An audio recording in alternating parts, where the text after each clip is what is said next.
Hello guys, so now we shall be discussing regarding the rotaviruses. Okay, so all of you know that rotavirus is the most common causative virus for infantile gastroenteritis, right?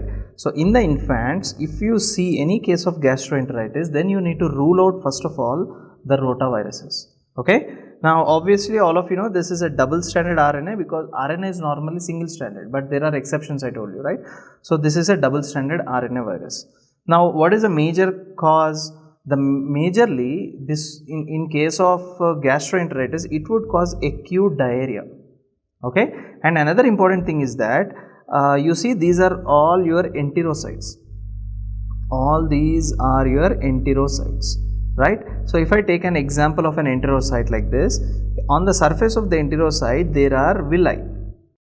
What is the use of villi, guys? Villi increase the area of absorption. All of you know, right? Villi increase the surface area of absorption.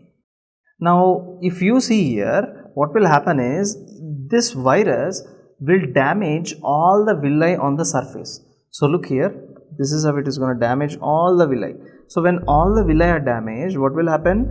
The entire cell will become completely plain like this. So when the entire cell will become completely plain, so let us say there is sodium or sometimes there is potassium. So all these things are getting excreted out. Sodium, potassium are getting excreted out. To what these enterocytes do to prevent the loss of sodium and potassium, they reabsorb with the help of villi. If villi are only not there, how do you think sodium and potassium will be reabsorbed? No. So patient will lose sodium and potassium. So when patient will lose sodium and potassium, this condition would be called as hyponatremia as well as hypokalemia.